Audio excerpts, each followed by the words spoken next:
สบายดีทุกคนมื้อนี้จ้าคือจะมารีวิวเห็ดต้มหวานกินให้ทุกคนมันคือเก่าเด้อซึ่งมื้อนี้จ้าก็คือมีอุปกรณ์อันการแต่งต้มหวานมื้อนี้ครบถ้วนแล้วทุกคนคืออย่างแรกเลยใจต้องต้มสักครู่ก่อนเด้อต้มสักครู่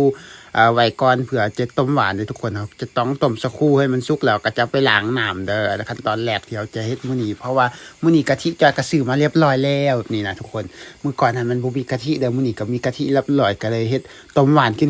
คือเก่าเวลาเฮาอยู่เฮ็ดเวียกมาเมื่อยๆบ่มีหยังกินแบบเขากันเลยต้องกินของหวานอย่างว่ามาเหนียวก็เลยต้องเฮ็ดต้มหวานไว้กินคือเก่าทุกคนแต่ว่ามื้อนี้ซาลีมันจอยบ่ได้ไปเอาเองเด้อคือมันเจ้าของสวนซาลีเอามาให้เลยจอยก็เลยต้องเอาซาลีมาให้ต้มหวานเพื่อใส่มะอึน้ำแบบนี้ทุกคนคือหลังจากต้มสักครู่ไว้เรียบร้อยแล้วต่อมาก็ต้องปอกซาลีเพื่อจะเตรียมต้มหวานเช่นเดียวกันทุกคนคืออันนี้จะเป็นซาลีพี่น้องเอามาให้เด้เพราะมันเขาเอามาให้แต่เขาขอน้ำเขาเพื่อมาถ่ายคลิป คือได้ซาลีมาเรียบร้อยทุกคนก็คือจะมาพืชเดี๋ยวจะพืชให้อ่อนก็ได้แก่ก็แข็งก็ได้หรือว่าใหญ่ก็ได้น้อยก็ได้แล้วแต่เขามักเลย ก็พืชซาลีเรียบร้อยทุกคนว่าเรียบร้อยก็ยังไม่ได้แล้วดิคือยังเห็นเลย ยังพืชยังไม่แล้วบอกว่าแล้ว คือพืชซาลีออกไว้ทุกคนพืชซาลีเรียบร้อยแล้วต่อมาก็คือต้องปอกมักอึต่อ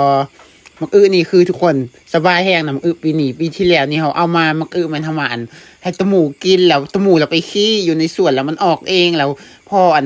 เขาพอได้หูแต่ว่ามันมีต้นมักอึออกอยู่ในสวนเวลาตะหมูไปกินมักมันต้นนะทุกคนแล้วมันตะหมูแล้วไป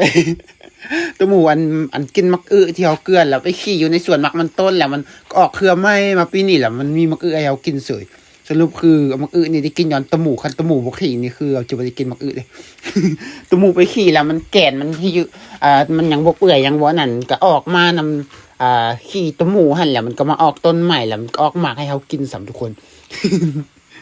หลายคนฟังอันนี้อาจจะขี้เดียดแต่ว่าความเป็นจริงคือ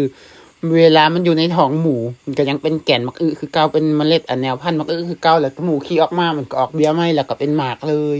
แต่ว่าถามว่าขี้เดียดบอกมันก็เป็นปุ๋ยชนิดหนึ่งของมัน อันนี้ทุกคนเขาก็ซอยมาเรียบร้อยแล้วต่อมาก็คือต้องเกียมมาให้ต้มหวานเลยแบบนี้นะก็คือจะต้องดังไฟข้างหม้อแล้วก็จะเอาน้ำใส่แล้วก็จะเอาเกลือใส่น้อยนึงเผื่อข้างเวลาต้มหวานแต่ละข้างต้องเกลือใส่น้อยนึงเด้อทุกคนหลังจากนั้นเราก็ฝาปิดไว้โดนสักพักหนึ่งคือเอามักอึใส่แล้วก็จะเอาซาลี่ใส่ไปพร้อมกันเลยเพราะว่าสองอย่างนี่มันจะสุกพร้อมกัน จากนั้นก็ฝาปิดไว้แล้วก็พยายามดังไฟใส่จนกว่ามันแล้วก็ซาลีสุกหลังจากมันสุกแล้วต่อมาก็จะปรุงด้วยการเอาอย่างก็อันนี้นะสักครู่ เอาสักครู่ใส่ทุกคนเอาสักครู่ใส่แล้วก็จะคนเละให้มันเข้ากันแบบนี้นะแล้วก็ต้มปะไว้โดนสักพักหนึ่งต่อมาก็เอาใส่น้ำตาลแบบนี้นะเบิ่งอย่างมันก็เข้ากันเรียบร้อยแล้วก็น้ำตาลใส่แล้วก็คนเละแล้วก็ซิมเบิ่งว่ามันหวานบ่มันหวานแล้วก็พอคันมันหวานกระตื้มแบบนี้นะมันหวานแล้วต่อมาก็จะใส่กะทิลงไปกะทิมันนี่ก็คือเอามาทงหนึ่งเอาใส่หมดเลยดิ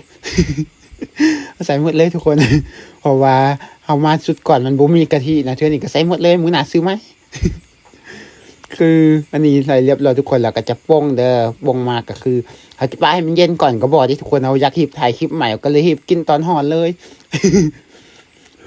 เพราะว่าเขาที่อยากถ่ายคลิปให้มันได้หลายที่สุดมื้อนี้มื้อสุดท้ายของเดือนนะก็เลยต้องกิน